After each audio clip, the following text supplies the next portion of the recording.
And welcome back to U.F.O. And no, your cameras are not finicky. We have decided to go completely cameraless for this episode. I am just out of bed and I probably will go right back to bed after this. Raisin is post Thanksgiving, and you can imagine she is probably held together by duct tape and happy thoughts right now. And uh, Red Eye is never on camera, so the still image is kind of his default. Yep. Hi everyone. Hope you just have the fun times. Quick thing about what UFO is. UFO is basically just a new show that the three of us have put together, where we come together once a week and we talk about fiction of any stripes, of any media, of any particular nuance that basically strike us as interesting, and we have our opinions on it, whether it be talking about the history of it or whether we talk about how it impacted us, or just random themes that we like. Like tonight, WTF? What the fiction? Basically, shit that makes us go, holy shit, or what the hell, or didn't see that coming, or just general sort of that sort of vibe. Something that really, really blew us off our bottoms, so to speak. And we all have something to talk about. But first, standard shill. Don't forget to like, share, and subscribe. Don't forget to check out the links down below for Discord, Twitter, Twitch, and if you want to help out with, we don't actually have the stream goal up, but that's not a big deal. If you guys help out with the stream goal, greatly appreciated. Raisin is so kind as to put it into the chat box there. And if you want to go and subscribe to me over on Twitch, where I do my gaming, you have to join our watch party in December. That's over on our Discord. And also you'll find Raisin and Red Eye's links down there too. So there you go. By the way, Raisin, you're a little low, but I think I can hire you on my end. Oh. Is that better? Hey, hold on. Say something now. How about now? Oh, that's great. I'll hire Red up too. Red, say something. Hello. That'll do. That'll do, pig. That'll do. So, how are you guys doing? Ladies first. Fat and exhausted. Full of turkey. It was a good holiday. Yeah. Yes. Foul language and a foul beast for dinner, and it was delicious. I had a very good time with my cousins. Oh yeah. I'm gonna make a leftover ring tomorrow. And yeah. Good stuff. Good eating holiday. Gotta love it. Yeah. I've always saw Thanksgiving as kind of like a less stressful Christmas in a way, because while there is stress to it, you don't also have to worry about the gifts. Yeah, it's just the meal. Yeah, which is a more unifier, I think, in a lot of ways than Christmas, because it's less of a financial burden. If you're a guest at someone's house for Thanksgiving, you just have to bring a dish. Yeah, you can. There's all kinds of ways. Like some people like have like a big thing where they do the whole spread, and some people do.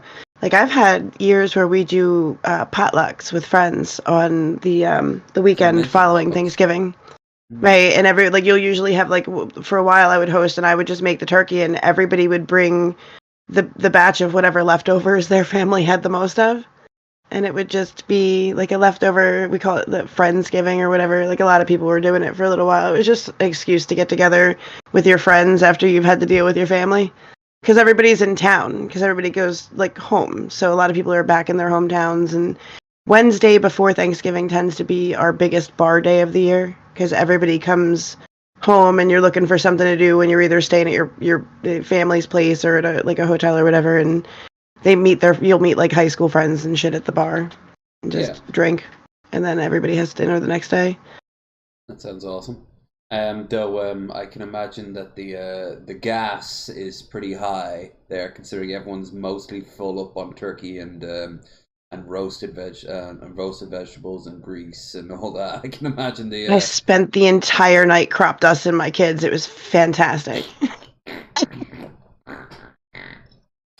I got a few. Mom is hilarious. I love it. There's always this running joke in the UK for Christmas that it's bad when the dog gets up and leaves. Fair.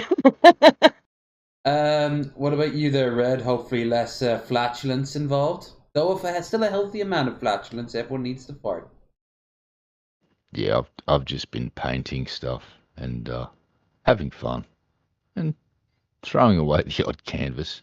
But have a pretty good success rate. It's like we're running at about 95% success rates and 5%. Yeah, I'm going to impale that canvas on something because it is unworthy. But yeah, it's a lot of fun. Just learned acrylic pouring, and it's one of those, rarely in life when I do something for the first time does it go right. And this time it did. It was a pleasant surprise and a nice change. It was kind of like a holiday, really. It's like, I'm going to do this thing that I've never done before. And I actually spent a few weeks buying all the things I needed. And then I went and did it. And it worked. And I went, holy shit. And then I did it again. And it worked. And I went, holy shit. And then I did it again. And it worked. And I went, holy shit. Then I did it again. And I ruined it. But I went, oh, that's cool. So yeah, painting stuff. Stay tuned. More vids on my channel coming soon. Oh, and I've actually got a video on my channel. I made an actual video for the first time. It is probably the lowest production quality video you've ever seen, but I still made a video. So there you go. That's what I did this week. You are aware one of your co-hosts is literally called Low Energy Videos. You can never get crappier than my videos. I'm in good company. Huh. No, it was fine. You showed people how to do it, and it's great to see because you're churning it out like a factory now. Like you're just making mass quantities of them, and all of them are interesting enough, but some really strike out. Those purple ones that Elf King liked are really nice. Well, that's the latest acrylic pour. So, or the second the latest acrylic pour is yeah, we won't talk about its corpse, but it's still out in my studio, which is basically it's a car hole. It's where the car sleeps, and I've taken part of it over. It's like this is my space now. I'm dropping paint on the concrete because I own the place. I don't care. I haven't got a landlord to answer to. I'm the landlord. I'm the boss of me now. Well, technically, His Majesty in London is the landlord. Yeah, you know what? I think next time if they play their cards right, the next time they go, would you like to become a republic? Australia's going to go, yeah, I think we can. I think you're long overdue for that, mate. Well, yeah and no. It's a funny thing, the Commonwealth. It's good strength in numbers and all of that stuff in times of need, but being the boss of your own thing, it's not cool when you foreign powers have the ability to bring down one of your governments in the 1970s. Yes, I'm looking at you, CIA and England. You know what you did. Yeah. We knew what we did when we did it. I love how people think after the Suez Crisis, England just kind of gave up on trying to influence the world. LOL, no. Oh no! If you go back to the early 70s, there is the downfall of a certain government that was brought on by certain people in Australia, the Governor General and a few, and the CIA were active participants because they thought the other side of the chamber were a bit too friendly with the commies. So we're gonna get rid of them. and put in some of our people, and so they did, and brought around the great fun. Good time. All right. So, Red, seeing that you're chatting, why don't we start with yours? Send me a link to what you would like to talk about tonight on basically what was it called? Neuro. I've changed tact. I was going to go for the Necroscope series with Brian Lumley, but then I thought about it, and it's like that. My most beloved sci-fi show was Babylon 5. So. Oh, what you want? You want Bab 5? Okay. Yeah, we're going to do some Bab 5 instead, because I think people are aware of it, and Necroscope's something that I really have to deep dive. That's its own episode. Did that really like blow your socks off when it first came out? Babylon 5 did, yeah. Blew That's my mind. unusual because I found that out years later. Because I'm gonna be honest, DS9 kind of stole the spotlight for me to the point where there was a joke in Buffy where they were joking about throwing away one of the characters like novelty Babylon 5 plates. And he's like, they're going to accrue in value. No, they're not. Yeah, they are. But like, it took me years to really appreciate it. So I suppose in that regard, I do get it. So why don't you quickly give a synopsis about Bab 5 for those that only might. Well, Babylon 5, I'll just get this off the wiki. It's set between 2257 and 2262. It's about Earth. We've expanded beyond the solar system. We have met alien races. We can now travel faster than light. And it's basically just a big space opera. It's so expansive and cool. There's 5 seasons of the original Babylon 5, but not everyone knows there's the writer, Straczynski, wrote Babylon 5 Crusade, and that had 5 seasons as well, and it was about the Drock plague and how we dealt with that, found the cure for it, and then dealt with the remnants of the Shadows after the Shadow War. Because Babylon 5 kind of ends with the Shadows, and all of the first ones basically go with Lorien and bug out of the Milky Way, and they just head out into the void between galaxies. Colossal spoilers for a show that's decades old now at this point. Yeah, it massive amounts of spoilers here. If you haven't seen Babylon 5, you might want to go and. But it does get pretty fucking trippy on the last episode, and very almost at times Fallouty. Right at the end, a canticle for Libowisk. So I doubt anyone who would be like, Babylon 5. Oh, you've just spoiled it on me. Oh no, like there's a lot of meat in between the talk. Yeah. If they still haven't watched it, they deserve it. And besides, maybe you'll inspire them to, even with the spoilers. Maybe the spoilers will be what it finally takes. Yeah. I'm going to touch on the main plot lines. There is how many episodes? There's like 20 some. I think it's around 20 episodes per season. And there's 5 seasons. So here we go. 22 episode seasons, and it ran for 5. So the reason I loved Babylon 5 so much is because Straczynski, who was the writer, he was a smart man. When he got his contract, he went in and basically wrote in and said, "This is my baby. I'm doing this," and he made it. And then when they did Crusade, he was still a smart man. He wrote into the thing, it was the dawn of the "This is my baby, and if you start doing things to my baby that I don't like, I'm going to come in and rescue my baby and take it away." And after they got through most of the first season, and he came in and took his baby away because the studio stepped in and said, "We're going to change this, this, and this," and there's an episode in Crusade where you can see it all happen, and the creator just goes, "You don't get seasons 2, 3, 4, and 5 now." Takes his backsies, sees later, and we're still waiting for Crusade. He's made some movies since, but let's get back to Babylon 5. So we've got Babylon 5, we've got Commander Sinclair. He's in charge of the station Babylon 5. There have been 4 previous attempts at building these stations. They failed. And Babylon 5 eventually fails too once you get to the Shadow But to War. explain what Babylon 5 itself is, it's kind of like this free port embassy where all the races of the galaxy can try to come together and fix shit. But all the races of the galaxy are in varying degrees of hating each other, ranging from genocide to we're just better than you. And then you got humanity, who's kind of like the new kid on the block. And if you're wondering, doesn't this sound a little bit like Mass Effect? Yes, because Mass Effect was heavily inspired. The Citadel was Babylon 5. And there's also a lot of things about the pre-runner shit. Sorry that I'm also stepping in as well. It's just that I am a fan as well, so we can tag team this together if you want. Especially because, and this is kind of a thing, I will say, if you compare DS9 to Babylon 5, this is something I noticed.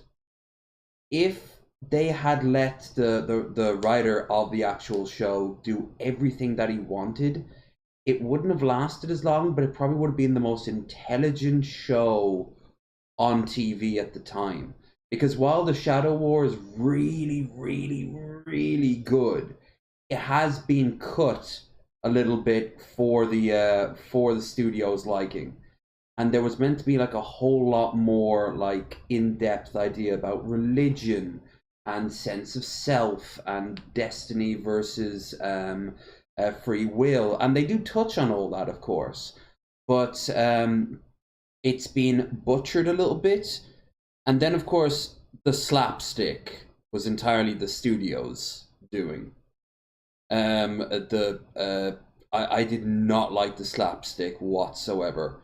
It kind of did not make any sense when they'd be talking about, oh, we just gassed the whole world of Narn, and then this tuba music starts playing as a character is checking out somebody in the shower, whoop, whoop, whoop. It was very, you could see where the studio kind of stuck its thumb in, and I think that ruined it, but it did give it more of a shelf life, so, Anyway. Yeah, the earliest, I'd say season 1 was probably the one with that shit in it. The rest of the stuff, it got pretty fucking dark by season 3, and people died. One of the things, this wasn't just a little, oh yeah, pew pew pew, oh no, and lots of people died. Planets were bombarded with mass drivers. They bombed Narn back into the fucking the Centauri bombed Narn into the Stone Age with mass. They basically just parked in orbit and started lobbing boulders the size of fucking houses. Humans were going to be genocided at the start of the series by the Minbari. Humanity's nearly wiped. We're at the point of just about being wiped out. And they get hold of Sinclair. This is the Battle of the Line, isn't it? Right now. Yeah, this is basically why. So we're going to touch on why the Minbari we couldn't our ship's weapons couldn't penetrate their hull. We were basically throwing rocks at a fucking giant, and you had Sheridan was the only human to successfully conduct an attack on Minbari and have a victory, and that's because he basically suckered them in, made his ship look like it was fucked. They were coming in to finish him off, but he laid a whole bunch of nuclear mines, and they came in and he just detonated about 4 of them, and he killed their flagship. And he was very maligned for that. We'll get with Sheridan, but Sheridan's a very important character. He's actually quite central. Now that one Sinclair, spoil because that's one of the great. No. This is it's so fucking old now. If seriously, 1994. This is the year my mum passed away. It's just decades ago. I think I'm okay with the spoiler part. All right, go for it. So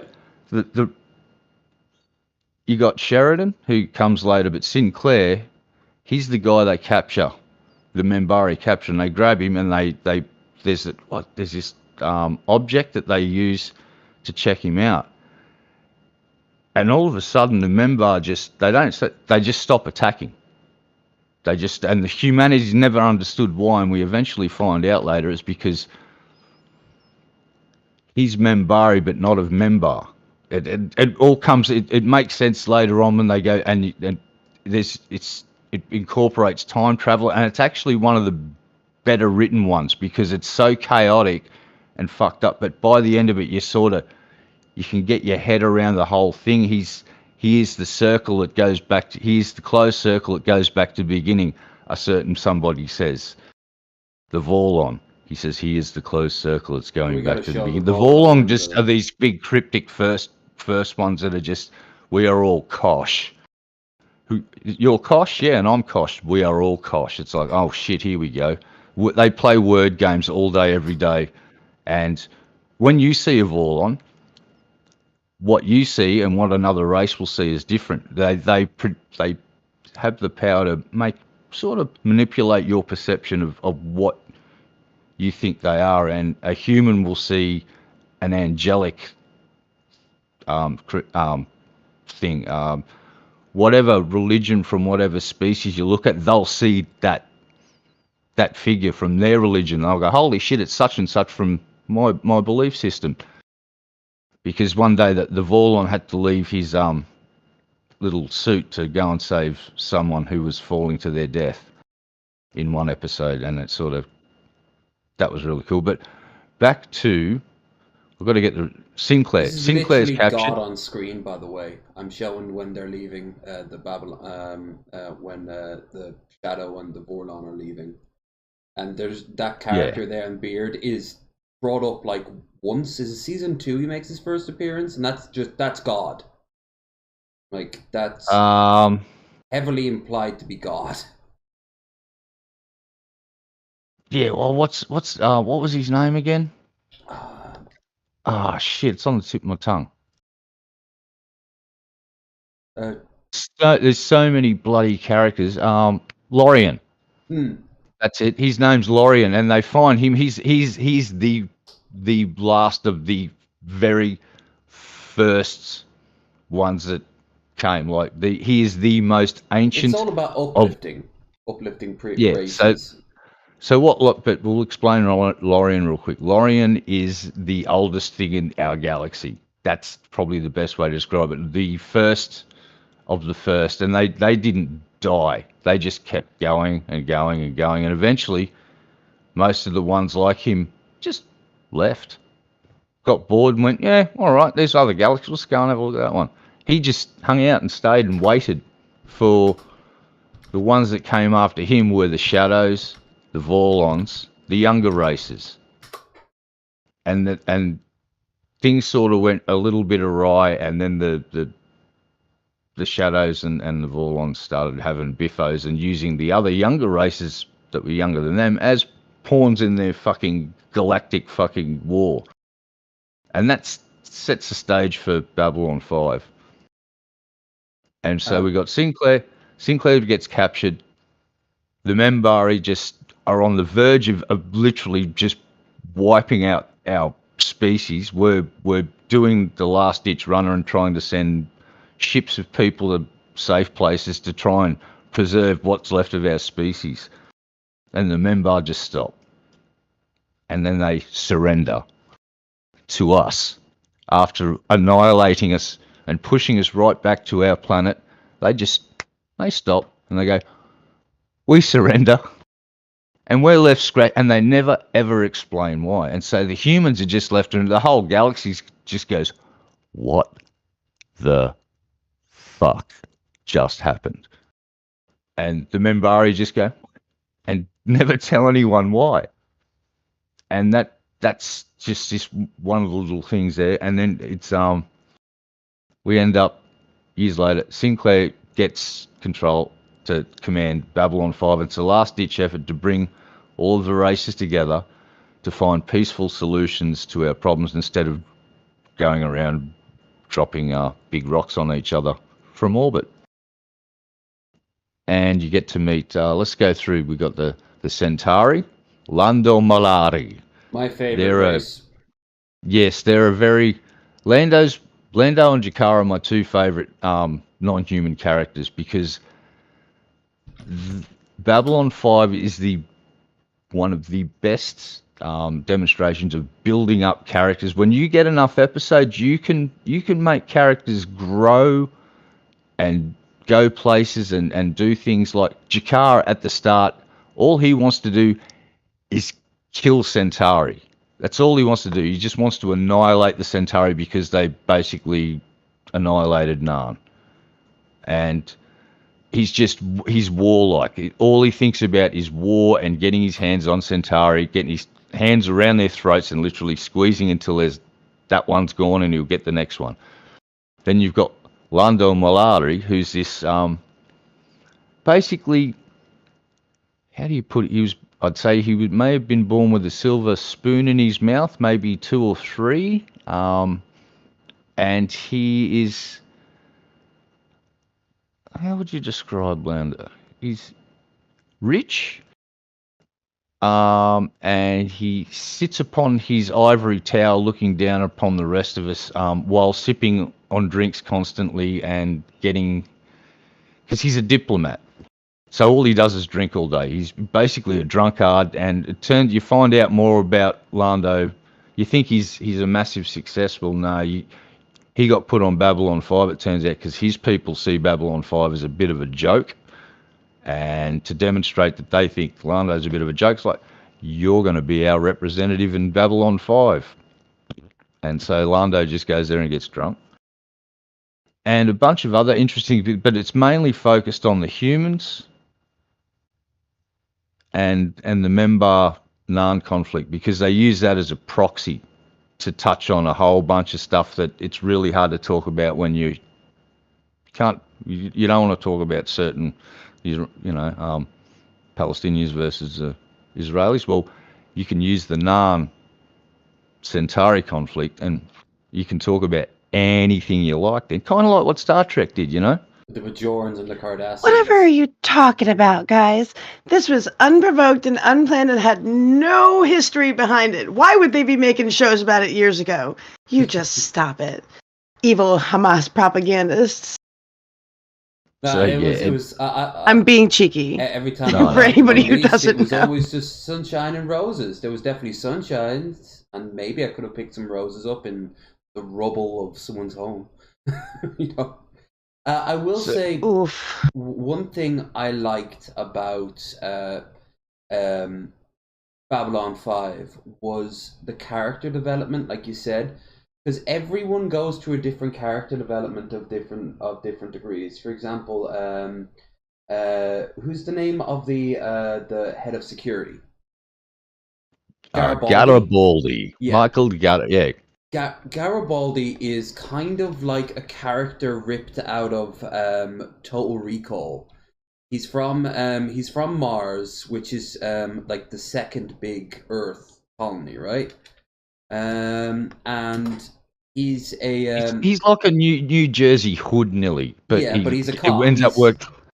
He's a cop of it, and he's got a lot of he's a former military guy, and he turned to the bottle pretty hard, and then he gave up on the bottle. He relapses at one point, which is a nice touch. They didn't really show that as much back then. If someone had like a flaw that they overcame in the past, they never really touched on them going back into it. But his thing increasingly is instead of dealing with the politics, he deals with his own world, because his world is controlled by the Earth government, and increasing the Earth government becomes this sort of totalitarian, kind of like the worst elements of like any Republican-led America, basically. The media is all spun against aliens to the point where they're like supporting lynchings. They're constantly saber rattling, and they have this thing called the Psi Corps, who I'm going to bring up now. Don't you dare! That's my baby. Don't you touch that one. I'm just about to talk about fucking Psi Corps and my favorite bad guy. How do you spell it again? PSI Corps. PSI. And so you got Walt. You remember? So Walter Cohen Star himself. Trek. Yeah, you've got Star Trek. You got Chekhov, and well, Chekhov. Star Trek did one thing for a lot of careers. It kind of pigeonholed them and prevented them from getting fucking work at certain things. But Walter Walter just magically appears one day as one of the... I fucking hated this character because he was such a fucking bastard, right? This episode Do you want here is all about is how much of like there's fascists. several episodes with Bester, and he's a complete prick, but he also recognizes that sometimes the enemy of my enemy is my friend. He is such a... I don't want to drop a C-bomb, but he is such a... It's mandatory. Do it. Oh, he is a massive cunt, and I love that. Yep. How he was written, He's a right? great foil, But you find out why.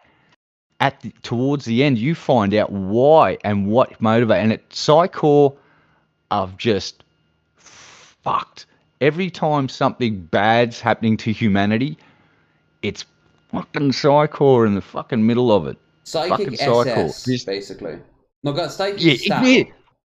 Well, that's it. They use this whole thing as a vehicle to sort of go, look at this whole concept of shittiness. It's like, mother, the corp is my father. Like, fuck's sake. Just imagine having the secret police that could read your fucking mind, right? That's what these guys were. They were walking around. Can't they now with algorithms, the way we use the computers? Yeah. They kind of can. It's getting scary.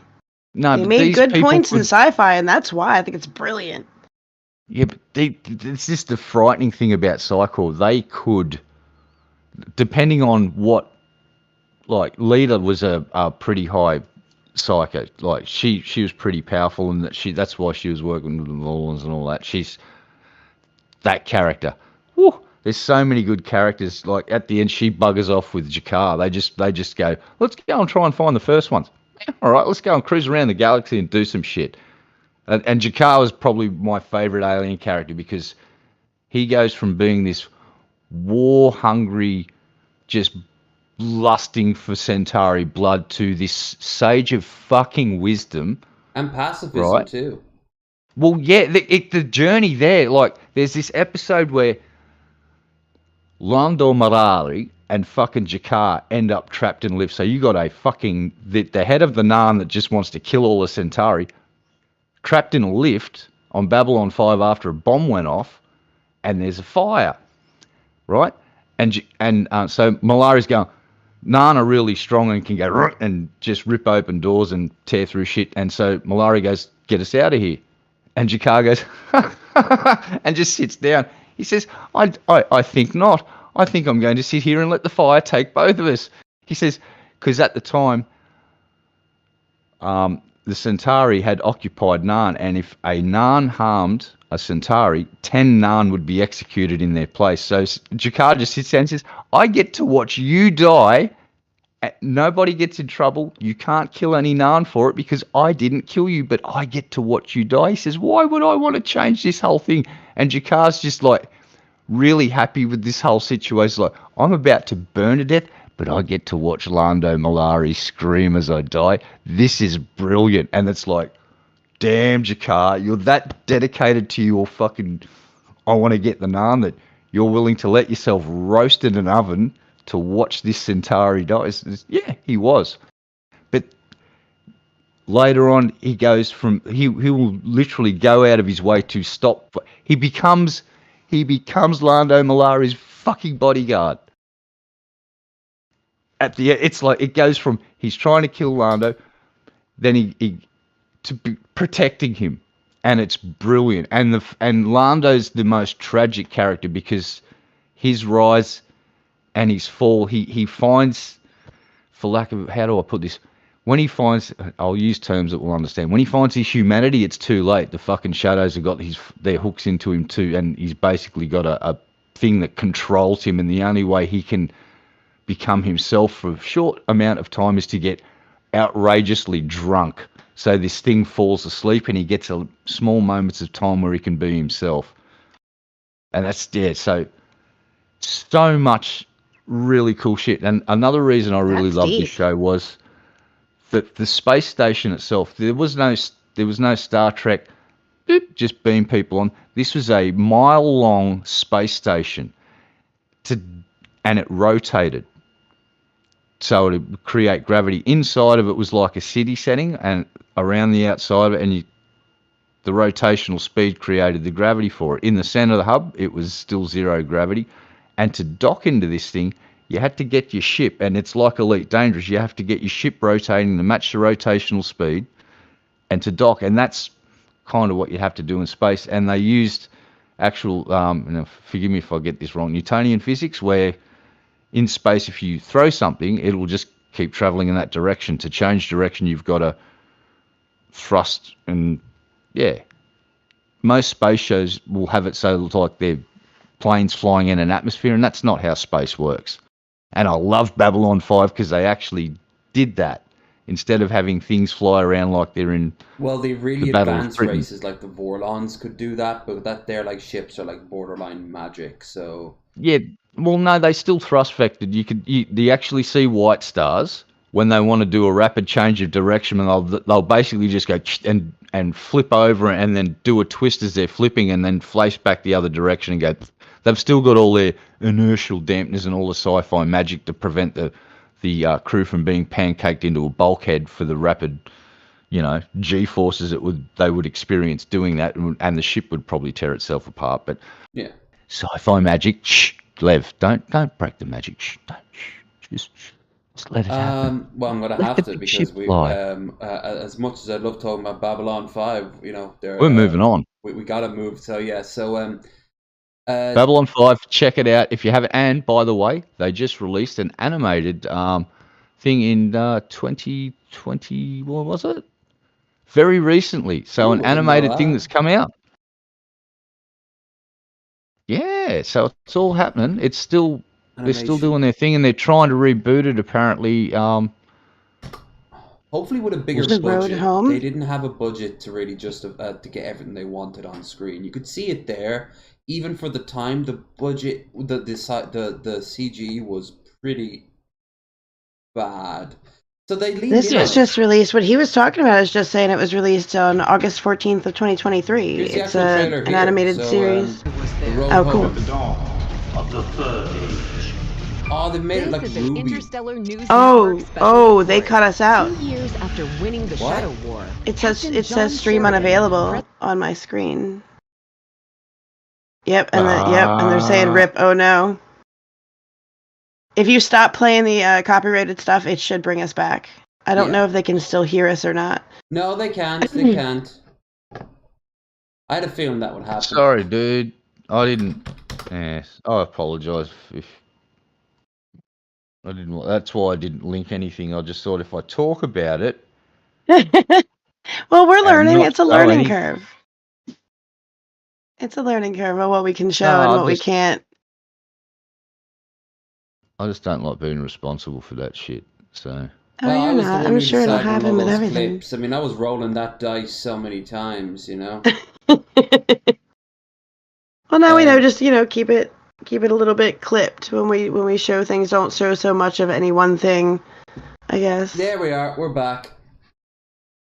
Yay! All right. Maybe we'll be able to show just still images of stuff next time. So I'll prepare a bunch of images for the next one. Yeah, I'm going to need that from all of you going forward, especially if it's a TV show or a movie. If it's a game, or if it's like if it's a comic book, that would be ideal. If it's like it's just like, copyright is copyright. I can't do a damn thing about that. We're back though. Sorry about that, folks. We flew too close to the sun. We Icarused. Yeah, we Icarused the hell out of that. But good thing I'm not monetized anyway, so no real loss. But yeah, we're gonna have to move on from Babylon, and I guess Raisin, you are up next. Wanted to involve the chat and see where they wanted to go with the twist ending type stuff, but I was thinking about it when I told you I'm feeling really fluid, and when Red said, I'm like, you know what? As far as like bringing it back around to like our original intention, like the biggest WTF as far as flipping moments around and making me rewatch stuff actually came from a somewhat sci-fi show from Lost, and I know that that's a love-hate situation for a lot of people. I don't know how everybody feels about that, but I ended up getting in a conversation yesterday, actually, after dinner, about the J.J. Abrams mystery box concept and how he likes to keep things a mystery. And a talk I had heard a while ago about him having an old mystery box from, I think it was a magic mystery box that he got from either his father or his grandfather that he still never opened, that he keeps as an inspiration for his writing, to show that sometimes not knowing and what the viewer, or the person who's the viewer would fill in, is more interesting than what they could put on there. And I loved that about Lost, because when they did give you an answer to something, the journey to get to that answer always presented at least one other, if not three other mystery boxes along the way. And I think that cheesed a lot of people off because they didn't get answers in the end. But it made for a lot of rewatching for me, which is why I wanted to go with the theme of things like Seven and The Usual Suspects, things that really flipped your expectations at the end with the first time you saw them. Like, not the cliches that they become, but like that moment when you're like excited to go back and to watch it again, understanding it, like, what you know now. Like we were talking about The Machinist beforehand, same sort of thing. Fight Club, same sort of thing. I was more curious too, and with the chat, like, is there, like, what is your big, like, the biggest twist ending, or the biggest reveal, like the biggest moment of that kind of a reveal at the end of some piece of fiction that you liked, that changed the way you saw it and made you want to go back and rewatch it? Because I'd like to touch base with chat about it too, but that is my big, like, if there's ever a what the fiction, like, it's those. Like, originally we were talking about like bad stuff, and that made me think of Motorama, but that's not even worth talking about. But that whole flipping expectation goes along with my loving of like the psychological thrillers, like anything that, like.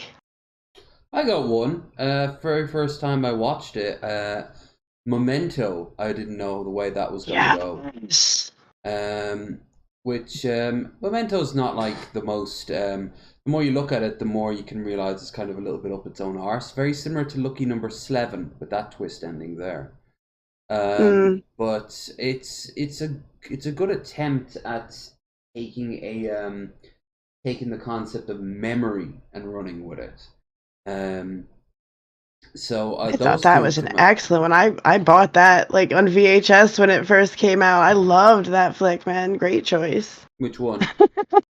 Memento. Oh yeah. Memento was, I liked it. It might have been a bit up its own ass, but you don't, like, when you first watch it, that was amazing. You got to admit that. Oh, how about Being John Malkovich? That's another one. I don't think I ever saw that. It gets so like weird. It's mostly about like I think the theme I picked up on that was the concept of ego. And just how people will start like taking you, and it's the same principle as The Quiet Place, where people will just like assume your identity.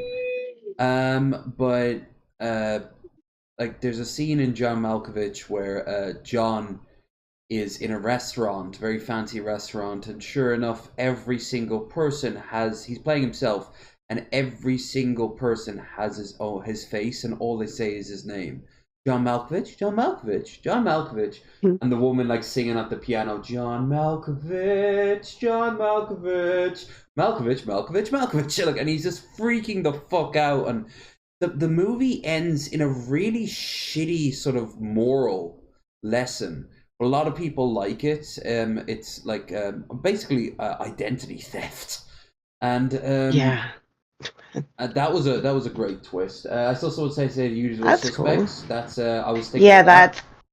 I loved that one for the same reason I loved Lost, because on the watch through it was totally worth it. Because when you rewatch that one, you get to see, like, I'm sorry for anybody who hasn't seen The Usual Suspects, please go see it, but try not to pay attention. Just ignore the next minute. The background, the fact that you can sit there through the whole movie and see the story. After you understand what it is, you can see where it was created by looking in the room. and all of those little things. That's the same way with Lost. Like if you go back and rewatch that series, there are hints and nods to other characters and other plot lines, even laced in the real time journey with the character that you're watching on screen. They're very sneaky and good about it. Another series who does that, and I don't think a lot of people picked up on it, was The Walking Dead. Like all of their background stuff. Same thing with Lost. You look at the background and it's nods to philosophers and it like old and current, like different like ideas and the art that goes along with it. Like nothing in the set dress for those series are a mistake. And it's so that when you have those moments of reveal, you can go back and it's all like it's just the continuity is. I know it gets a lot of complaints, but I love those series and I love that movie for that reason because the rewatches were totally worth it. It wasn't just like you get the twist ending and there's a few things. Like The Sixth Sense is cool for that. But I got more satisfaction out of understanding, like really getting the deep dive, watching that again with like the way they use the color red and different ways that they use other methods of storytelling. I liked going back and seeing how the way he's not really interacted with by a lot of people. And if he is, it's a misunderstanding because his partner is always being interacted with, not him. Right, and they lead you to believe it, so you're with them the whole way. Yeah, you don't look too deeply at it until eventually you're. And of course, this is getting into the whole Shyamalan as a wider thing, and I'm guessing you've got some very positive things to say about Shyamalan then. Yes and no. I like Shyamalan. I think I wish that when that. I think it's unfortunate that that's what he got known for, because he overdid it, and you can't really. Part of the glory of the twist ending is not expecting it. When you become someone who is, it's not just expected, but almost like someone who makes like a hit song. Like you're expected to make that same record over and over and over again, and I think it got played out. And I have beef with Shyamalan because of Signs, because they shot Signs 20 minutes from where I grew up. Yeah. And nobody here knows each other's name unless you went to the same high school and were in the same class. It's not like that, not even 20 minutes from here. That's shot right down the street from where I would go exchange books. There's a Starbucks there. It's very modern. They managed to major plot points, like a race that's poisonous to water comes to a planet that's mostly filled up with water. You know, like it's. Yeah. What was it, Devil? The one in the elevator, and the piece of toast gets to prove whether or not there's an elevator. There's a demon in the elevator. You know, he's got some.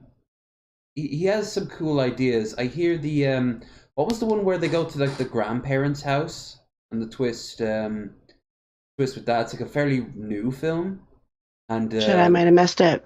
Well, you mentioned Dusk Till Dawn too. Oh yeah, that was more like a left turn. Like I don't even know if that was a twist ending so much as you're marching down one path and then you just sort of hook a hard left and just take a whole route down a different movie. But that then becomes the whole film, and then you'd be shocked if it came back into that direction. It was interesting. It definitely thwarted expectations for sure. So same vein. Red, you got any movies along these veins or TV shows? Maybe not TV shows. Anything, books, comics, any kind of fiction. What the fiction? Let's see, some Twilight Zone stuff. I like it when you get the twist endings and the bad people win. And it's just like, I like the one where they're in the little boy's head and he gets all his wishes. That one was. Oh yeah, I'm gonna send you the cornfield. Oh. There's just shows like that where they're free to make, just the worst possible scenario is the outcome, and it's just like, oh shit. It's like I do like not watching them all the time, but once in a while just being surprised with the twist ending where the evil reigns supreme. It's like, damn. It's like the devil's got to fucking have a win once in a while. Yeah, it's like every dog has its day. So seeing the bad guys get up once in a while and having a win, it's kind of nice, and the other things I like is seeing the alternative versions of, like, say Superman, where Superman kills the Joker and then decides to just, Injustice, yeah. fuck doing things their way. We're doing things my way because I could just, nobody can stop me. Maybe Batman can. I don't know. Let's find out. And things like that, or the alternative one where, where was it? He lands at Red Sun, where he lands in Russia. Yeah, there's that. I haven't seen that one yet. Or there's the Batman and Joker one where it's set in feudal Japan. Yeah, that's some good shit. Fucking right. Things like just alternative visions of stuff, but especially when the bad guys get up and have a freaking solid win. It's just and you're left sitting there going, well, shit. That I don't mind seeing that once in a while. It's when just the bad guys win nice and they change. get whatever they want, and it destroys what they care about the most, and then they become the heroes, like Luthor in The Injustice, where he has to take on the mantle of being the hero, or what's his name, Savage, the caveman with an immortality. He eventually defeats the Justice League at one point and destroys the Earth, and he's just left alone in a like a post-apocalyptic world of mutants and rabid dogs, and he has to like build a spaceship himself over hundreds of years just to leave the planet, and eventually he gets what he wants, which is actually like for him to go back in time and stop him from destroying the Earth. And I thought that was really cool because a lot of the villains, especially the ones that really think that, oh, if things just go my way, everything will be better. Credit where it's due. The Dial of Destiny from the latest Indiana Jones film. There, the Nazi guy in it gets what he wants, and then has a mental breakdown when he realizes, oh, it's not like what he thought it would be. And he, instead of him having like this sort of like big speech or him turning good, he just basically starts wetting himself and going, no, no. It's like, I like that because that's how a human would react, especially a human up their own arse like that. Compare that to say Palpatine when he got what he wanted. He just cackled maniacally because he's probably the best fictional villain of all time.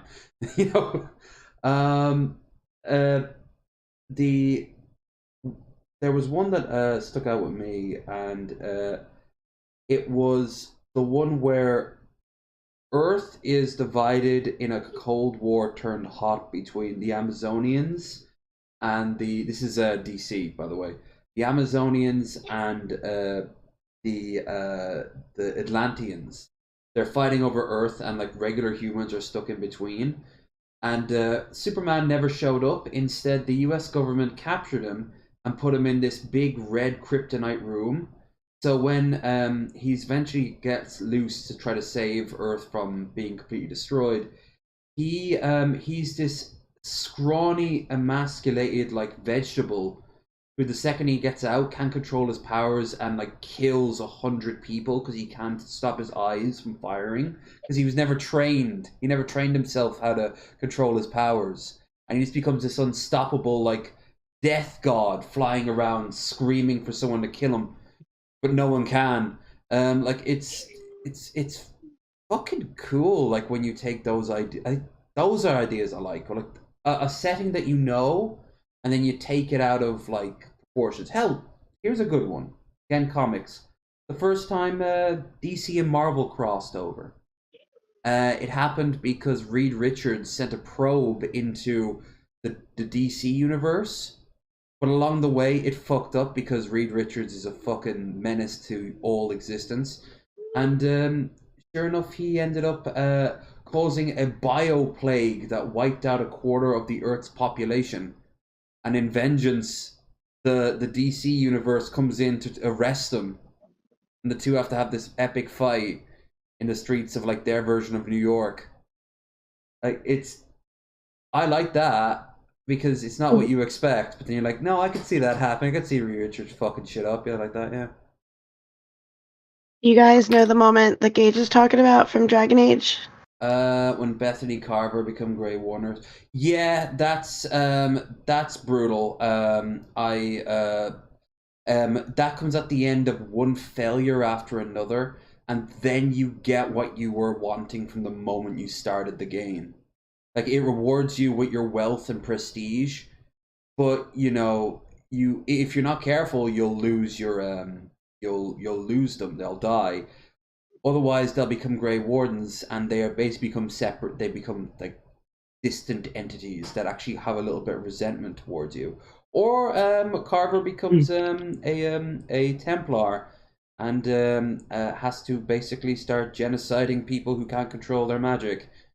That's a great series as well. I like the Landsmeet in the first one. How you have to prep that up, and the way Logain betrays the army at the beginning of the film. The movie. It's played up like a film. It's still epic to look at. It's the big battle at is it Ostermark? Ostagar, and the human army gets completely annihilated, and we all think, oh, he's evil for evil's sake. He's actually not, and you can even get him as a companion. And you're like, oh, okay, this is some well written shit right here. You can see how he came to his decisions, as fucked up as they are, and then you're like, well, now you get to judge him. Literally, like you can have him have like a duel to the death, or execute him, or force him to become a Grey Warden, or just like tell him, or give up and give him what he wants, which again doesn't work out as well as he thinks. There's a lot of nuances in the Dragon Age games and like that. Ooh. We'll have to do an episode on our favorite games another time, because there's a lot of really good fantasy and sci-fi, and we could make that next week if you guys want to do that. That's kind of how we've been rolling so far. You want to pick games for the next show, whenever that is? Only if you can chime in. Oh, I had. They'll be older, but like Resident Evil and Silent Hill was my shit. That's brilliant. Silent like if we go older games, hell yeah! Like especially survival horror. I love survival horror.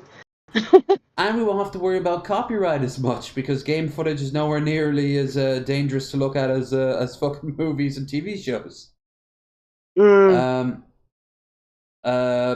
But yeah, no, games for me, Christ, so many.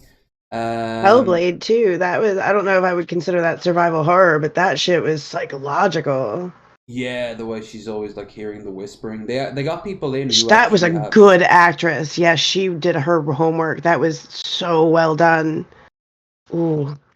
It's I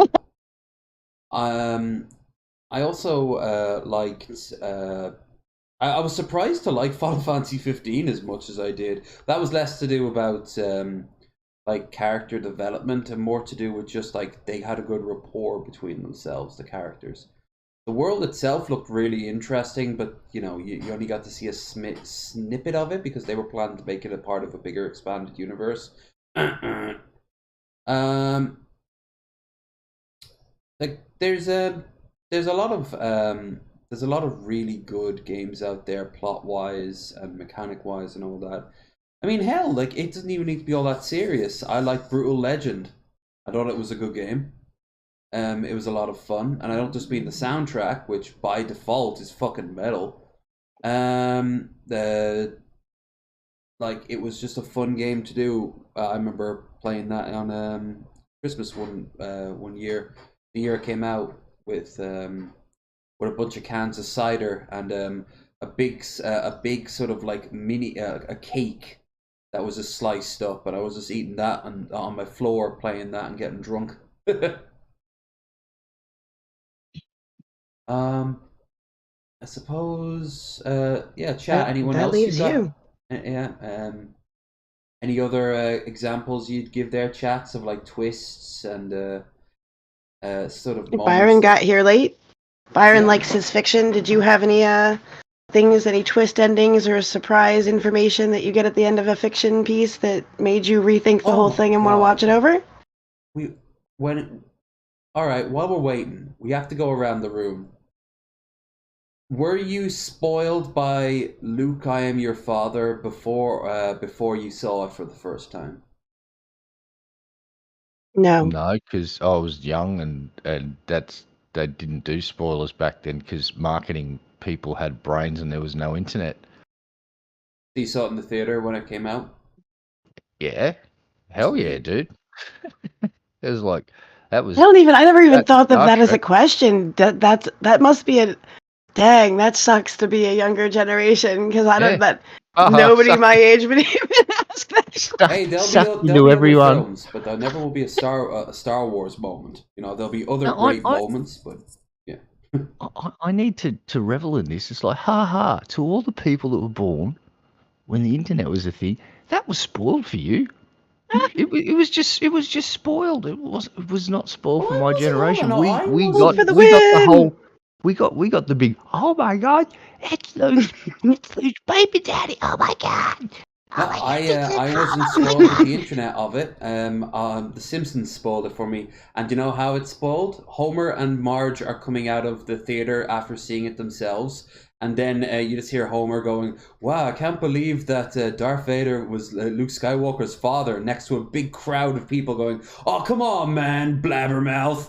And then it just cuts to me, like 8 or 9, watching that episode and being like, "Wait." Wait, Star Wars? I'm going to see that in a couple of weeks because they were going to re-release it on like RTE at the time. This is back when they did the edits, the little prequels to the prequels, you know, the terrible early CG attempts and shit like that where they cut things out and add things in. They don't really add anything to anything. But establishing shots basically, the establishing edition. So those were the first ones I saw, and then eventually I saw the originals. But yeah, it was. I suppose it was spoiled to me by cultural zeitgeist. Say that. We were I was there when they were being released, and it's like, yep, but it's like, oh cool. And then when they brought out the next lot years later, it's like it didn't have the same charm. And then you saw Jar Jar Binks, and it's just like, oh, I really don't care about Star Wars at all, Yeah. at any way, shape, or form anymore. We're It's just going like in a different direction. that character just annihilated my love for that franchise. It's just like, and the fact that they made a certain movie, right? The pod racing. You know why that movie was made? To sell a game. Yep. That movie wasn't made because let's kind make of this fun movie. game too. They had Won't lie. they had a fucking game, and they went, we need to market this. Hey, the toy thing with the movies that work. Let's make a movie about this fucking stupid pod racing game, and that's why you got that shitty movie thing. It's like, what are you doing, Hollywood? It's like, what, I'll tell you this. You know what? I've been watching sci-fi movies from Bollywood, and here's the thing. Fuck Hollywood, because they're not inserting random musical numbers where the entire cast has practiced the choreographed fucking dance fucking thing that goes for like 7 minutes. And I mean the entire cast, including the fucking camera crew and the fucking sound guys, are fucking dancing around, throwing down like bosses with colourful fucking, so colorful, and the biggest smiles, man. They're so happy. That is the most joyous shit ever. I love Bollywood. I watched this sci-fi movie where this dude's a computer programmer. He gets killed by the AI he's developing. His son then somehow miraculously brings back an AI version of his dad that defeats the bad AI monster dude. But in the middle of all this shit, boom, random fucking musical number, and I'm like, now I'm gonna have to listen to Hero Number One after the stream. I should hate Bollywood music stuck in my head. I want random musical numbers in the middle of all of my Hollywood fucking, like Marvel movies. They got to burst out in a 7-minute fucking dance number, and they got to have make so many people pissed. They'll do it for the shows, if not for the movies. Dude, Hollywood owns that shit. I love it. The weird thing about that is Indian markets are getting a little tired of the songs and dances.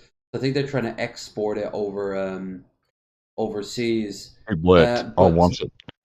You know what the thing I like best about them? It's because any topic is on the table. There's a Bollywood movie about Hitler. Like wait, what? Yeah, Adolf Hitler is going to be singing and dancing. Eva Braun's right there with him, pining after finding a man who will like change the world and shit. There's what about Stalin too?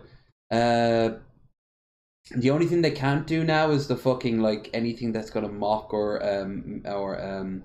bring light of the negativity of like Hinduism and shit like that, because the Indian government is increasingly getting very nationalistic and fucking bad.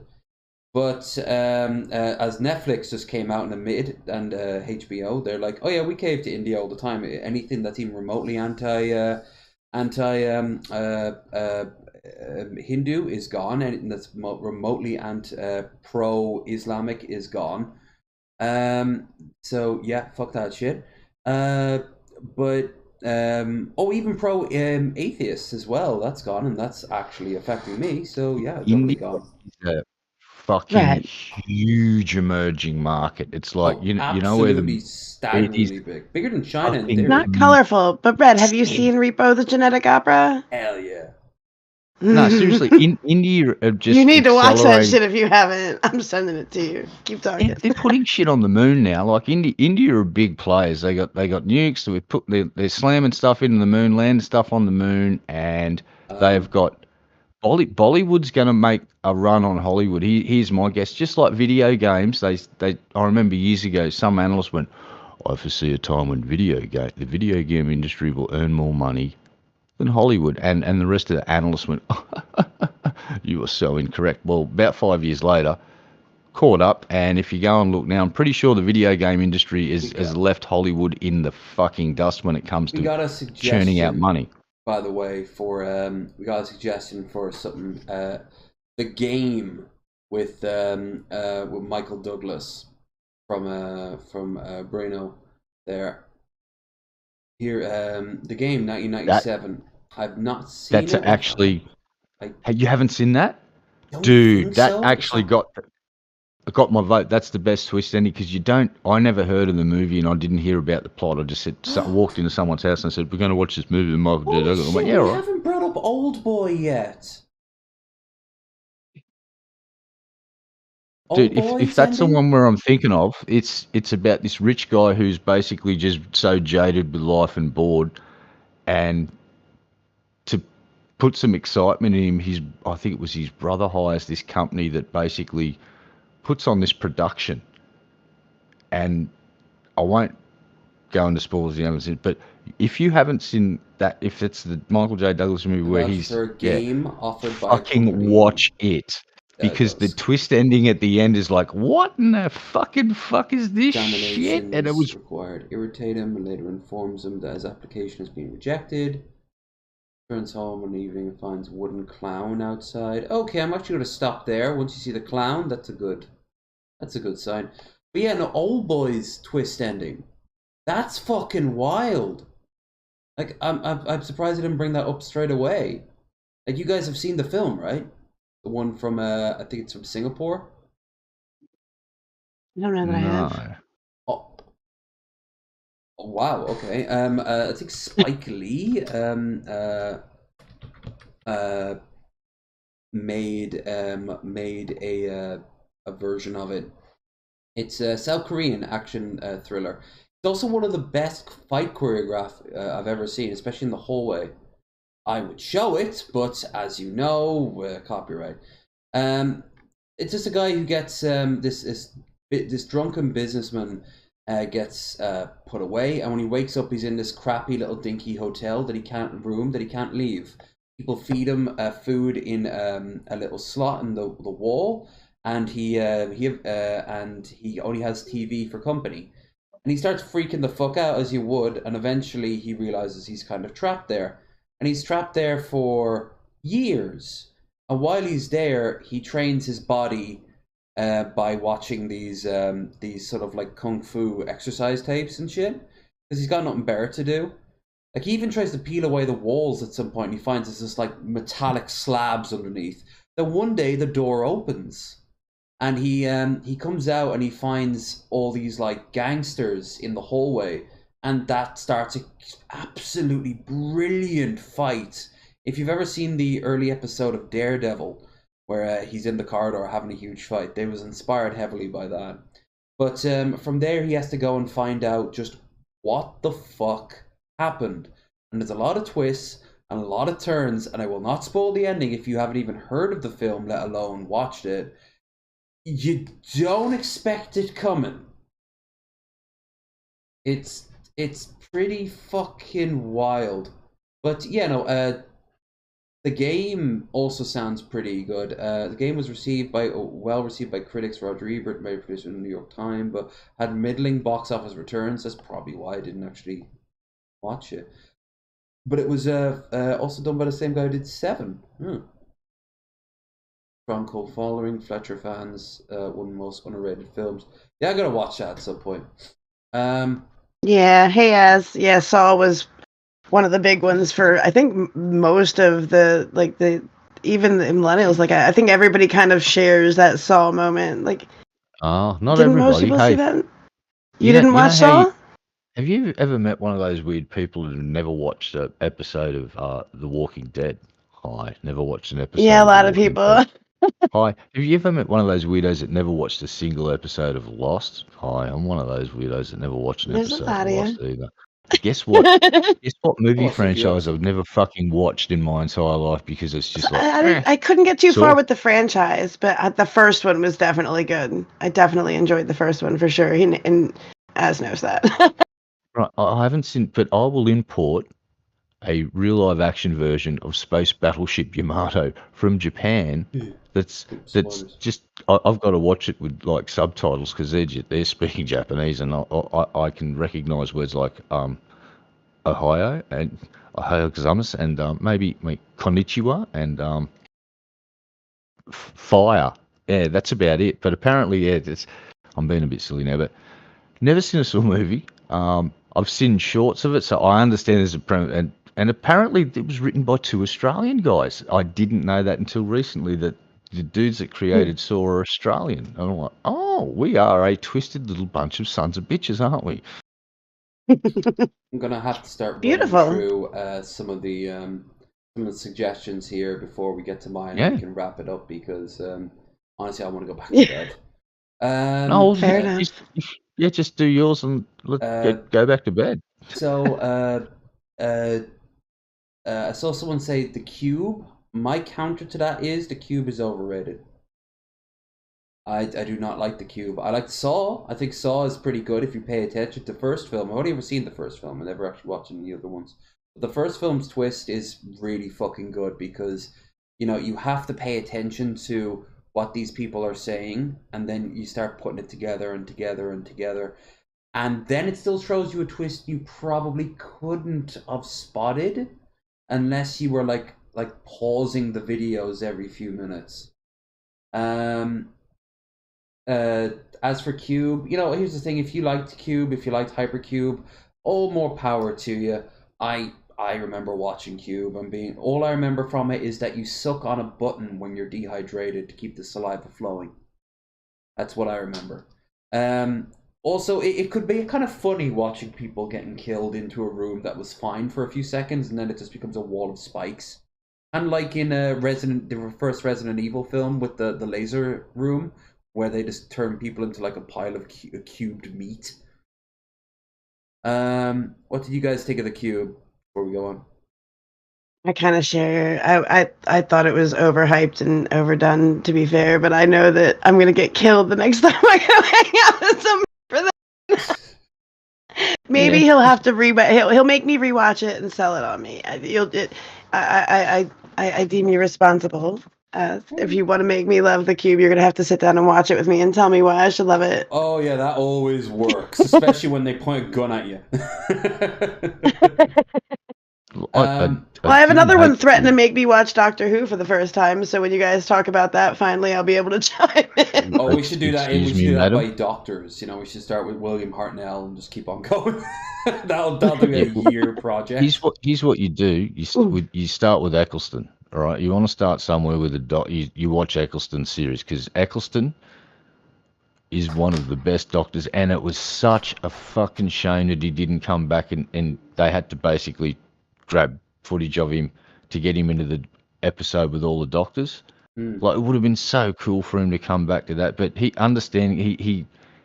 from the very get-go he said, I will do one fucking series and then I'm going to go and do all because I'm not going to be Doctor Who for the rest of my career. And to his credit, he is such a fabulous actor but his portrayal of the Doctor, like when you first meet him, he says, Rose introduces, he says, "Hi, Rose, I'm the Doctor. Run for your life." That's the first thing he says, and they're basically running away from a bunch of animated mannequins, and he's brilliant. So the revival series, and I'll say that who was the Moffat?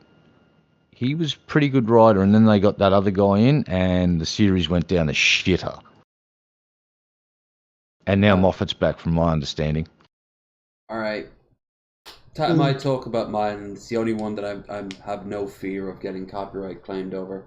So actually, one might say it said I'll probably be more likely to get content ID'd for sexuality and extreme violence. And I also spoiled it a little earlier too. The Crossed comics. Nice. So Cross Comics, the first 10 issues, Ava Press, following volumes, there's a lot of them. It's an expanded universe. According to Final Girly, she told me this yesterday, there's even a My Little Pony crossover. Which now I want to see. I want to see the cross-infected pony in like Equestria, because that is somebody's fetish. And that person is probably saying some really right-wing things online right now and is 14 years old and probably also trans. Because the internet. Look, and on the spectrum too. That's how you end up with little My Little Ponies and jars on bedside tables, if you know what I'm saying. Justin Wang's career, you mean? You know what I'm talking about. Oh, no. I know. It's become a running gag in a lot of different ways, to the point where apparently Chris Chan got a bunch of jars delivered to their place, and they even started using them for their intended purpose, but they never combined it with the My Little Pony, just to fill it with the particular substance. Protein. Pure protein. Put it behind the radiator, kids. Look what will happen to it. All right, Crossed. This is public history. The story follows survivors dealing with a pandemic that causes victims to carry out their most evil thoughts. And when I say evil, I mean fucking hell, it gets insane. Carriers of virus generally known as the Cross due to large cross-like rash that appears on their faces. Other names include crossface and plus faces. The contagion is primarily spread through the bodily fluids, which Cross have used to great effect by treating their weapons with their fluids, as well as other forms of direct fluid contact such as rape and bites. Yes, rape is a big factor in this. Assuming the victims live long enough to turn. Major difference between the Crossed and other fictional zombies or instant virus epidemics, like 28 Days Later, is that with the Crossed are turned into homicidal, violent psychopaths, they still retain basic human levels of intelligence, thus they are able to use tools and weapons, driving motor vehicles, setting complex traps and interactions. They also have cultures of sorts, but it's mostly in the form of like war bands. They love to harm themselves, but they get bored of it, and they love to harm others Crossed, but they get bored of it. But what they love most of all is to find people and keep them alive long enough to torture them for just the gratification. The virus has them seeking. They're like Reavers. They remind me a lot of Reavers.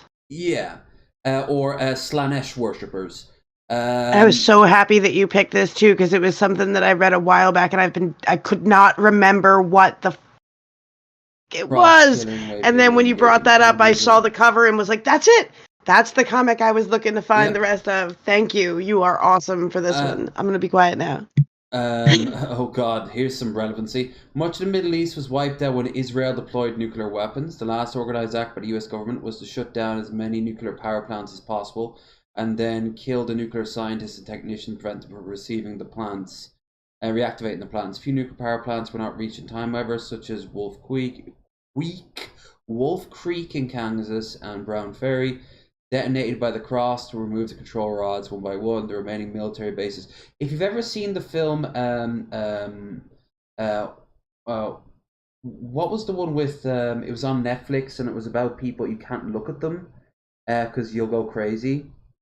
and the whole world just gets overcome by like this shadow demon that is only ever like hinted at, but it will turn people into these like insane cultists who will kill them. It was on Netflix. I did a review of it with Claire years ago. So here's the thing: it's very fast burning. So they kill themselves off really quickly. So this is all over the course of, say, maybe at most 10 years. Afterwards, humanity comes back, but you know how it is. There's always a future infection. But one thing I really liked about it was people who are already psychopaths are completely immune to it. So one of the best sources of the whole outbreak is a guy on death row writing his journal who got loose and found himself to be like in the perfect world for him. And he's just going around with like meat cleavers and shit. But there's a lot of like cast of characters. It is pure gore porn, and I mean that boat, whether that gets you off, in which case, thanks but no thanks, buddy. Or in the more like esoteric sort of like you just like visceral gore. Yeah, absolutely. And some of the best things about it is the covers. The covers draw you in so much. This is actually a pretty tame one. Look at the details going on here. Now, I always have to be careful because there's a lot of just ubiquitous nudity going on in it. And there's a lot of stupidity too.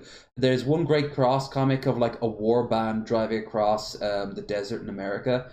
And it's this guy dressed up as this guy with no arms strapped to the hood of a car, dressed in like a quarterback's outfit, screaming. He's not crossed, but the like a crossed cheerleaders on top of him, flashing their tits and going like woo, yeah, because they just lost all apps. I mean, look at them. They are zombies, but they're zombies that can use tools. They're zombies that just want to hurt for hurt's sake, violate for violate's sake, and it results in like really like that's a more jokey one where they're all like just posing around and shit. There's one that I want to find, and it is very cool. It's set in an airport, and it's like a bunch of Hare Krishnas just like destroy the airport because they've all been converted. It happens like super fast, like ridiculously fast. It couldn't happen, like a virus wouldn't work like that. The cross. It's very cool because like the more you look at it, like the more you're like, okay, this is just like somebody's fetish. I want to make sure that you guys can't see it at home. I'm showing our two co-hosts like this image, for example. Like, I'm just describing it now. A naked family, guy, daughter, and son are eating the corpse of their mother. And it's like just it's whatever goes through the minds of them at the time, they're going to live up. But the art style is actually really good. Like the crowd scenes are so well done, and then you get a shot like this that I think I can show, which I don't know. I'm taking my chance. Like this, like it's just meant, it's pure shock value. But the shock value itself becomes impressive. You can't like look away from it after a while because like you're like, oh, look at all the detail they put into it. And it's horrific. There's like a scene where a bunch of survivors get onto a boat, and they're out in the ocean, and they look out and they see a group of like what look like survivors on the shore. And a guy takes out his binoculars and looks. And there's a big bonfire with a couple of guys dancing around it. And one guy has a dolphin and he's sticking his dick into its blowhole. Like, he's just raping a dolphin. And another guy's like waving, like, come on over, we're having the time of our lives. It's like, this is... I don't know what the themes of it I could describe it other than we are all our worst motivations, our worst like thoughts, that's not unusual. Like a lot of people have said that since like Middle Ages and like beforehand. Like what would you get away with if you know you could? Or remember that Daily Dose, that little girl who says, a lot of people are going to die doing that. That's called an intrusive thought, and we don't talk about it. The cross is just the intrusive thoughts. You know? There is that cracked kind of smile stuff going on, though, too. It's that weird intersection of almost like... I don't know. That right. There's like a weirdness that does it for me. There's a similarity to the "So Long and Thanks for All the Fish" video that why am I blank? Perfect Circle did, and it's the same thing as like Black Hole Sun. It's that weird like apocalyptic, twisted, everything is wrong and dark vibe, but people are smiling like the Joker. I don't know why that shit does it for me, but I like it. Right? Like, it's just like, it breaks your brain for a minute. It's another one of those, like... This one in particular, that's Horsecock. He is a giant biker who, when he got converted, becomes the leader of the first major, like, gang that the people have to deal with. All he shouts is Horsecock, and he beats you to death with a ripped off horsecock. And here is Horsecock dying when one of the infected, one of the survivors, he has to save his I think his sister from being raped by him, and he all he can think of is rushing up and biting into Horsecock's neck. I mean, no character is sacred; they all die off. Every one of them all die off. And he obviously gets infected by doing this, but he obviously kills Horsecock.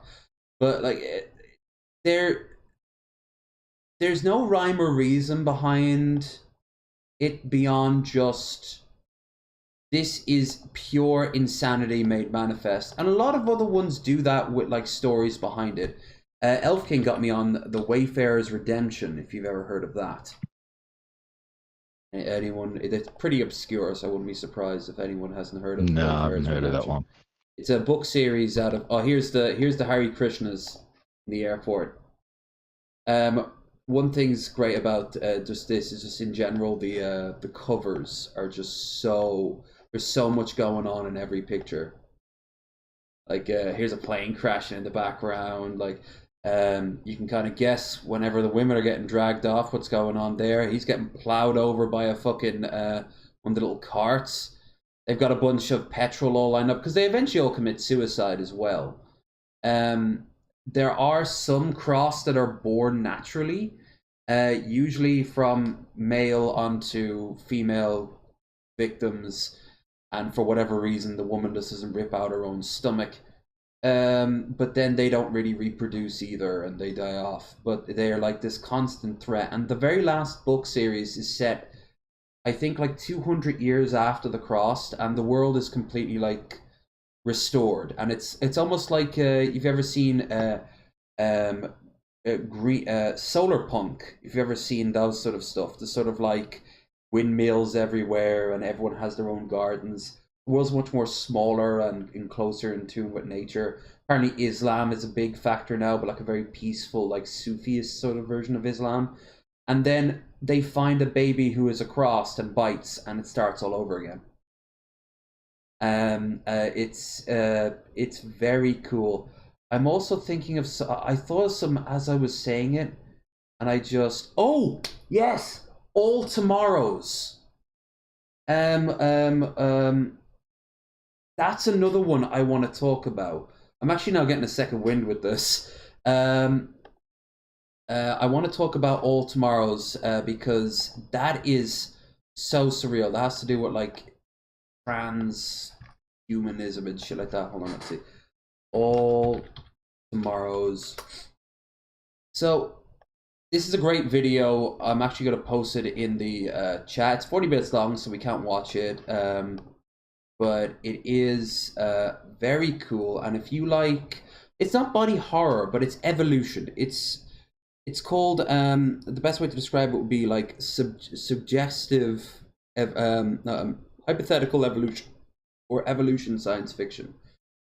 It's set in a world where humanity leaves Earth and goes out into space and discovers Like they have to slowly alter themselves, but nothing crazy. Then this horrible race from another galaxy shows up called the Q, and they believe that all DNA exists to be altered by them. Like all DNA exists, they like religiously believe that you have to become, you have to be forced into change, and if you obey them, they will turn you into something pleasant, and if you don't obey them, they'll turn you into something terrible. So the most obvious examples of the horrible one would be the colonials. They change a whole planet of humans into these slabs of basically tiles of flesh that are sentient and exist to clean the ducts of like their sewage system for all time. And they grow. The Q eventually leave, and the races like the colonials stay, and they spread out like in big sheets over the world, and eventually they evolve into a race that's actually pretty fucking cool, which is this: the modular peoples, which are different species all merged together as like one big symbiote. On the other end of the spectrum, you had the race that surrendered early and became their house pets.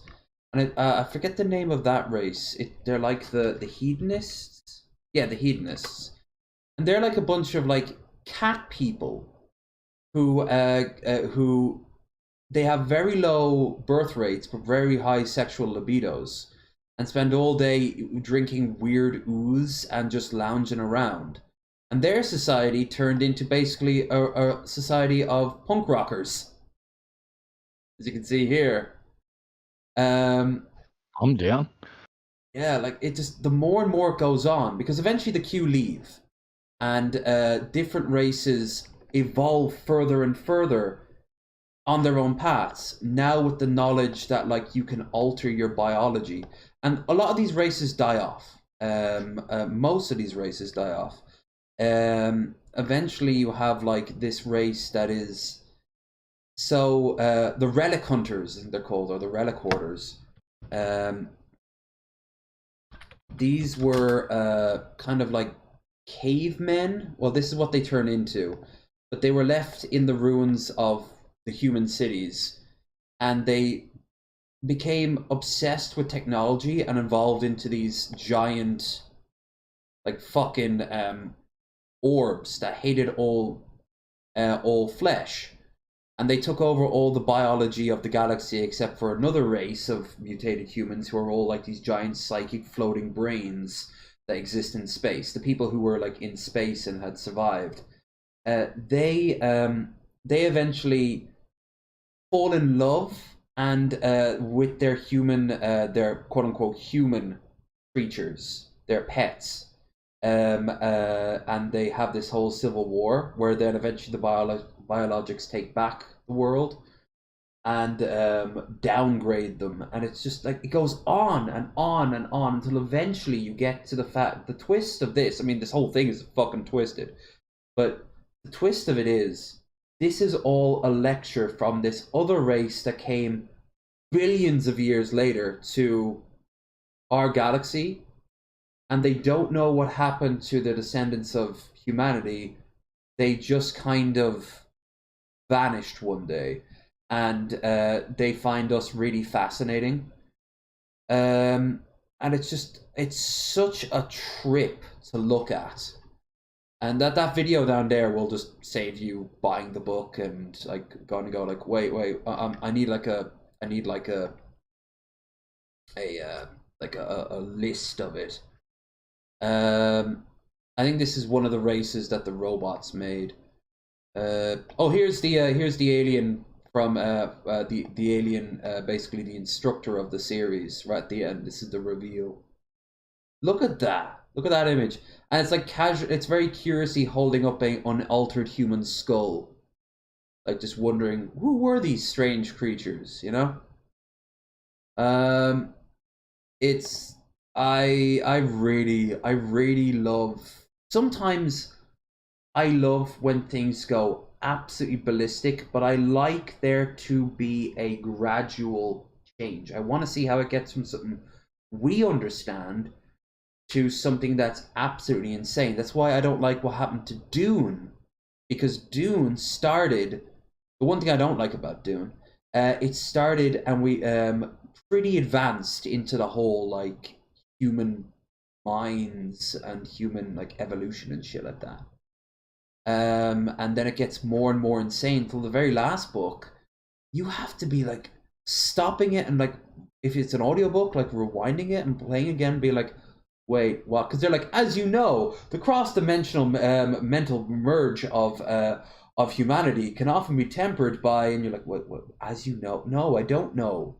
I'm like, oh yeah, that was mentioned 2 books ago. It's like it doesn't do a good job of like connecting it.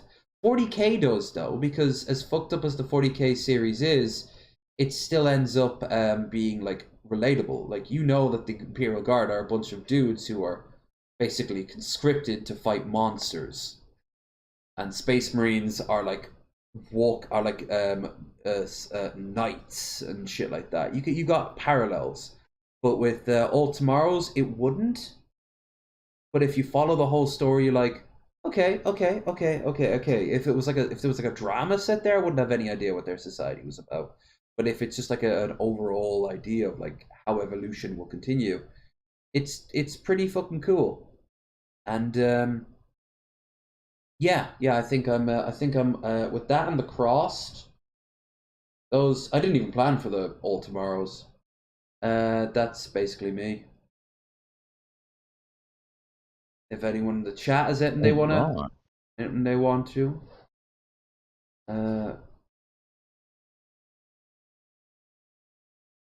let's see. Oh yeah, Black Mirror. Yeah, Black Mirror was pretty. Some of the episodes were pretty good. I like the very first one with the pig, and the twist there at the end. You're like, oh, I can see that. Well, that was a little close to home for you, yeah. Well, David Cameron, and he's like, he got back into cabinet. They brought him back. He's now, yeah, we're starting to wonder now. Is he going to go for round 2? It's been done before. But yeah, David Cameron fucked the pig, and that was the reference. But even still, like you had the episode with the reality show in that dystopian setting where they're all on treadmills. Yeah, that was a good one. That was a great one because it showed how corporations will subvert the thing that's trying to destroy it and turn it into another commodity. Cyberpunk does. Oh, here's a good twist: the relic in Cyberpunk. How it's used, and Johnny Silverhand realizing that they've cornered the last market, death. Now, being alive and being dead can be completely commodities at their will. And you don't need to wipe out anyone who betrays you, because the very first person to test it on was Johnny Silverhand, an anarchist that blew up the corporation's building. He gets strapped, turned into the first engram. He's another product of Arasaka now. Like, that is terrifying, because that's what a corporation would do. And if you side with the corporations, there's a literal scene where the head of the corporation, who is now technically immortal by using the relic, goes and says, we have now done what religions have failed to do. We have conquered death. We have destroyed God. Like, profit over people. Fuck. Yeah, and now for only $5.99, you can live forever. Like, if you call that living. Right, but hell, if you dumb them down with enough sex and drugs and rock and roll, right? And what was rock and roll originally meant to be? It was meant to be define the establishment. Oh, everything. 1984 has the exact same principle. Agent provocateurs are useful. Mm-hmm. Astroturfing is a real thing. I'm a concerned mom, sponsored by Chrysler. Oh, we live in hell. We don't live in hell world. It could be worse, and it might get worse. But actually, it will get worse. It'll also get better. It'll also get better. I'm not a doomer. It's a give and take. There's always give and take. Every new innovation has a potential downside. It's all choice. Kick-ass fucking media, am I right? I mean, I'm learning more stuff that's coming out that I didn't know about that was newer, and I like that y'all have added. Yeah. I mean, I'm being grumpy and old and thinking like, oh, the good stuff has passed. No, but Black Mirror is pretty recent and stuff. Here's actually a good thing. Do you know? Have you ever watched or seen or like read everything from your day? Everything. No, that's part of what I love about it. And then there's all kinds of stuff to dip into. Yeah, I still watch old movies sometimes when I'm bored. Like, it just happens. Like, I don't know. I'm like, wait, this one I never saw. Yeah, I mean, like, everyone is. That's why I don't like when like a 12-year-old says that they've never watched Ghostbusters, and people are like, what? And I'm like, yeah, they have now more media to watch than ever before. Yeah, they're probably not going to watch Ghostbusters. Will they watch Ghostbusters? Statistically, yeah. It's weird to older folks because when we were younger, like, you were very limited. Like, it wasn't like a ton of new movies were coming out all the time, and there wasn't movies being pumped out on all these streaming platforms, and except for on TV, like shows being binge watched. Like, I'm even victim to it. Like, I still haven't watched Sons of Anarchy. I want to, but I held off because I'm like, you know what? Hey, kids, there's short seasons. You're get prison rape. There's short seasons, and I wasn't gonna wait a whole year like everybody else just to get 10 more. I was like, I'll just wait until it's done and watch it all at once, and I haven't gotten around to it yet. But when I'm bored, I will. You get to see I think Nancy Cartwright plays the Peggy from King of the Hill. You get to see her ass, and she has a nice ass. You also get to see Ron Perlman's ass, which maybe not as nice of an ass. His flat fucking his granite slab ass that you could launch an aircraft off. Unfortunate reality for too many men. Yeah. Well, he's a scrawny motherfucker, but he's lean scrawny. You know, if he punched you, you'd have like that sort of wiry strength going on. Even at his age, then and now. It's why whoever decided to get to cast him as it was brilliant. For me, there's a lot of shows, a lot of anime that Elf would always try to get me on, and then I'd be like, no, and then I finally watched it. Avatar: The Last Airbender. Swear to Christ, I put it off for years, and when I finally sat down and watched it, I'm like, this is fucking great! This is so cool. Everyone was right. And then there was JoJo, where I watched it and I was like, ugh, then I put it away, and then a while back later I watched a little bit more and I'm like, alright, if I turn my brain off, this is kind of fun. You know, like... Yeah, there are things I've had to give extra chances to. Well, especially when I was younger. Like, yeah. When I was like in my 20s, I was really like, I don't like stupid humor, and I missed out on a lot of really funny things that I got to watch in my 30s, and that was amazing. I loved I love my opinion to Catcher in the Rye has shifted over the years from the main character is an obnoxious little twerp to that's the point. I didn't spot that as a much younger man reading the book. Oh wow! And then really, yeah, I was just there like I thought it was praising him, but then I'm like, how old were you when you first read it? About 11. Okay. I was old enough to know better. I can see that. I was old enough to know better. Yeah, but I was in high school when I read it, and it's a bit different by then, I think. Yeah, I read it again when I was like 25, and I'm like, oh, everyone is taking advantage of him. He's never getting his praise. He's never getting praise for it. He's the only one who thinks that he's really good. His little sister calls him out for being like a stuck-up jackass, and he's like, oh, I don't like what she's saying. And then I'm like, well, what about all the losers who take this for like heart? The guy who went on the killing spree for Catcher in the Rye. Time to kill all the phonies. Jeez. Like, obviously, it's not meant to be. Or Clockwork Orange. Clockwork Orange is a movie or book. It is giving you the idea of, are we meant to feel sympathy for this kid? And Vile Eye has a great episode on it. On the main guy in it. I personally do think that he is a product of a fucked up system, but he's the one who does something in that system, and he also is really insane.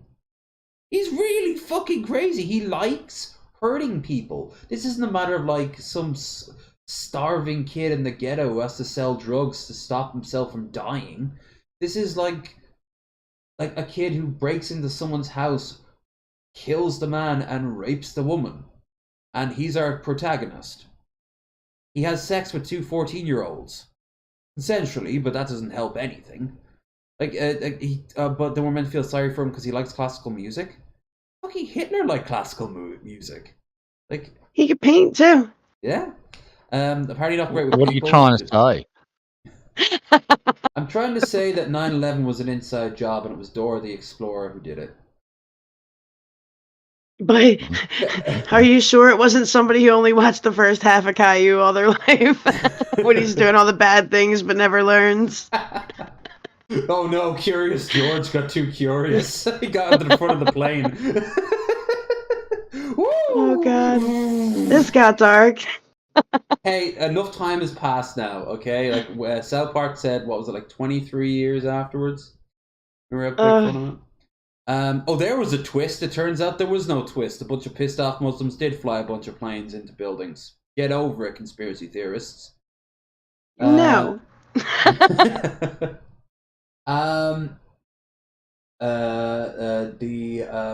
There's so many other things. Any other I'm getting a little bit of a second wind, but I could also crash any moment. So quickly, anyone have any final sort of like, oh, here's a great little moment that I remember liking, or here's a series that I didn't expect to go in the direction that it did, or so on and so forth. Not really. I'm sort of pooped and all sci-fi'd out. But I would like to delve into 2000 AD comics one day, Lev, because I was a huge fan of those in the 90s. I had like several hundred in my collection until a supply problem put a bit of a gap into my collection, and I just sort of lost interest when the distributor decided, you know what, you don't need these particular comics, and it's like, I kind of do, because it's leaving a big hole in my collection if you. And they just went, yeah, well, just whatever. And I'm not sure if they were censored or what, but what was it, program 950, I think it was.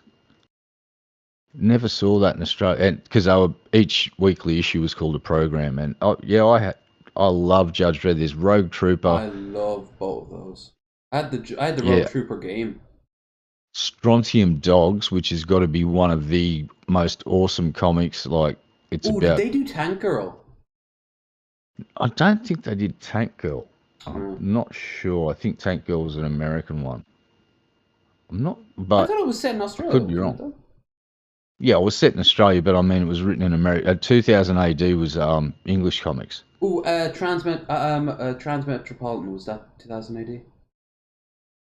Yeah, what are the characters? There's so many different stories, but there was a bunch of cool judges as well. Judge Anderson, which they touched upon in the movie.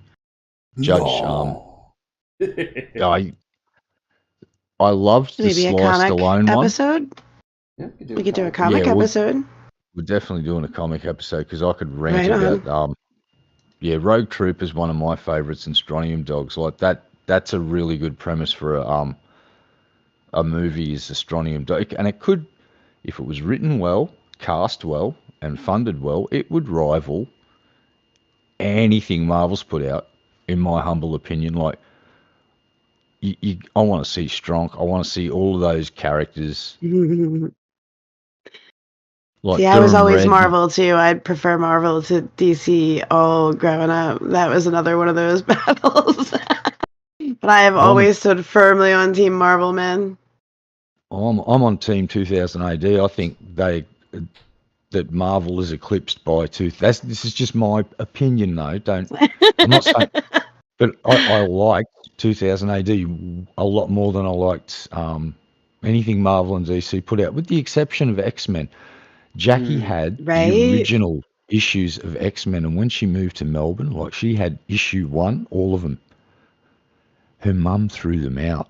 Oh, I knew you were gonna break my heart. Garbage bin. Oh, my ex still has the wedding the wedding issue, the Jean Grey wedding episode. Or I keep saying episode issue. He has a bunch of them, but he was a snob. He only kept the ones that were worth a lot of money. Oh, Jackie had them all, and I read them all, and little did I know that the box full of comics that got there was like 3 or 4 years worth of X-Men that from issue 1 all the way, and she just got yeeted. It's like, bye-bye. Because back then, best ever. comics weren't worth a pinch of shit, and then soon after, trading cards went up, and it was weird. There was a little time there where movie trading cards were like, everyone went apeshit over them.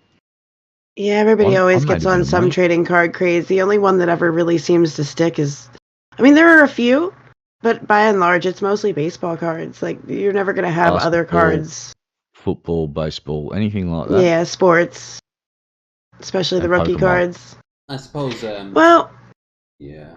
We'll wrap it up Bloody here. Pokemon. We're not doing a Pokemon episode ever, by the way. I refuse. No, I've already done that, and Raisin knows what I'm talking about. Those ones I can get behind, and that's not for the show. I tried a Digimon one, but I couldn't even, like, it was just not the same. Someone had set up the exact same lineup, and I was like, just can't get behind wanting to knock up the knockoffs. I can't knock up them, indeed. That's a shame. But you know what? At the end of the day, everyone's mileage may vary. You know, some people will be shocked at a twist, and others will be like, "So, coming a mile away." Others will think that it's a cheap cop out, and sometimes it is a fucking cheap cop out. But you know, if it brought like a sort of, okay, I like that, then fuck it, it works. Because this is all entertainment, and we hope we have entertained you. Sorry about the whole copyright thing. Going forward, I think I've got to have a memorandum on, I'd say, all TV and movie things except for the trailers. Trailers are okay. But no more clips of TV shows or whatever, because it's the second time this has happened now. We never watched the Babylon 5 trailer. We did. Did we? It was playing in the background. Is that what was that? Did that happen while we were blacked out though? No. It was the first thing I did. Okay. It was, but we had watched tons of other clips, and one of them was just like playing a game of Minesweeper, you know. But game stuff, we could watch an entire playthrough of a game. So it's really, we can watch all the cutscenes we want. We can watch even Nintendo to a degree, I guess. Yeah. We'll cross that. We'll cross that.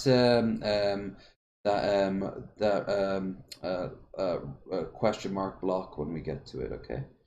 When we're doing survival games, I can just play some 7 Days to Die, and you can stream that in the background as the backdrop of me running around punching zombies in the face. If push comes to shove. That is entertaining. Nice. Like, copyright that, Hollywood, you sons of bitches. Have you watched Red Plague? Because push comes to shove is the apt phrase to use. Right off the roof. Yeah, I will punch a zombie in the face. You better believe it.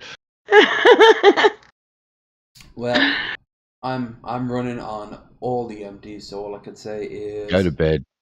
Yeah, that. And thanks everyone who watched. If you enjoyed what we did, don't forget to like, share, and subscribe. We'll be back next week. I don't know about the week after that. Like I said, I've got something big coming up. But until then, it's still business as usual for one more week. If you've got any suggestions for future content, post it into the comments down below. Also give us feedback on if you are liking this so far. It's the early few episodes, so if we got nothing but positives, then that's a good sign. Nothing but negatives, that's a bad sign. And a bit of both, well, we'll play that one by ear. You all take care, and I will see you guys probably tomorrow over on Twitch, where I'll be playing some Cyberpunk. And on Sunday, we'll be back here, where Red will be joining Landon and Krendar and myself for Bearded Ramblings. So, yeah, you all take care, and I will see you again soon.